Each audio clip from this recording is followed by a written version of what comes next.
Cooling water, cooling water.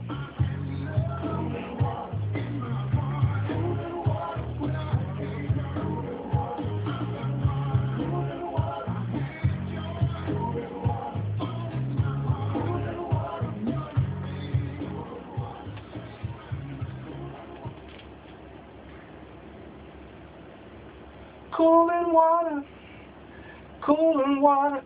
Oh, I'm back on the air.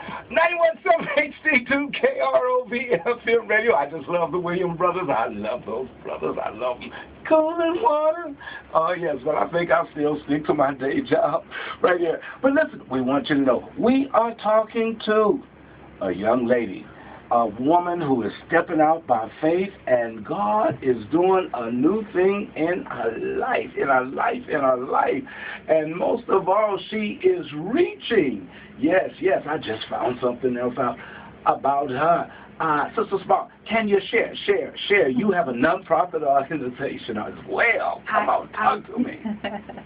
Elder, like are you or something else? Yes, I do. It is Poise and Promise Incorporated. Mm-hmm. And Poise and Promise Incorporated, I founded it to work with at-risk teen boys and girls. Initially, it was going to be a program just for girls, and I went back and decided to change it and make it for boys and girls because I realized that the problems that our youth are having, they are not isolated to just the girls or just the boys. And in doing so, I created the Beta Team, which is a team of 10 teenagers who are actually, they are the foundation of the entire program.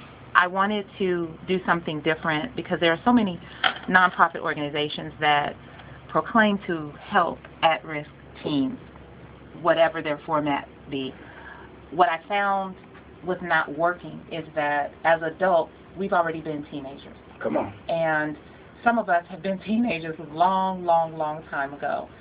The issues and concerns that our children face today, right here, right now, in real time, I was 15, 16, 20, 30 years ago. We did not have that.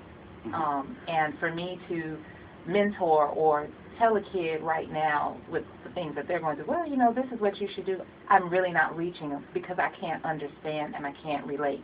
But the children who are their same age group, yes, they can.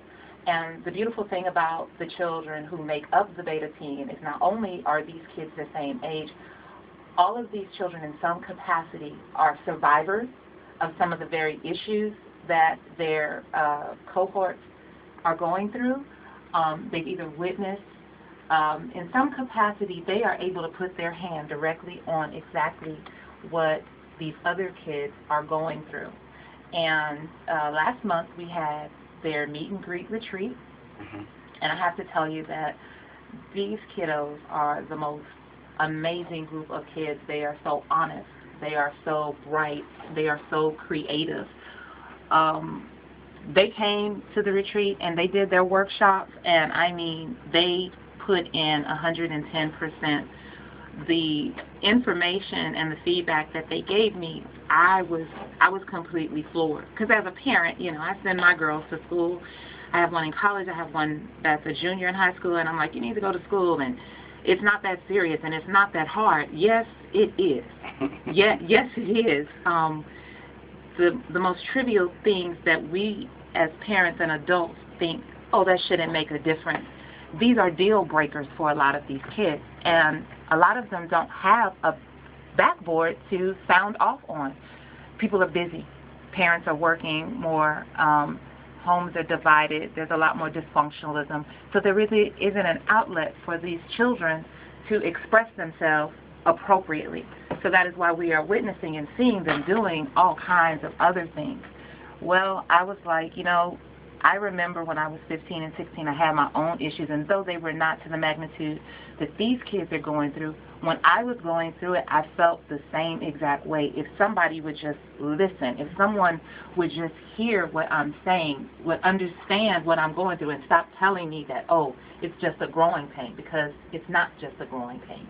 Well, you know, one of the things that my child, my son, and I thank God that we very much connected, you know, he was stopping and say, Dad, I understand what you're telling me, but I have feelings, I have thoughts.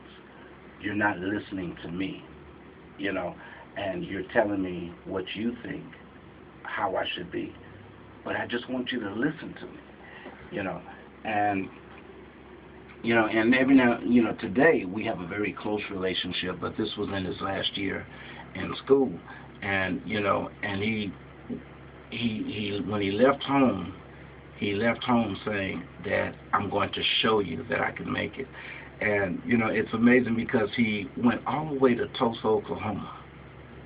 Okay, and I'm like, son, you don't have to go to Tulsa to prove yourself. You can stay right here in the city, But I'm proud of him because he got a job, and he went to school, and he graduated, and then after his school, talking about trading school, and after he graduated, he went into service, into Army Reserves out of Lackland.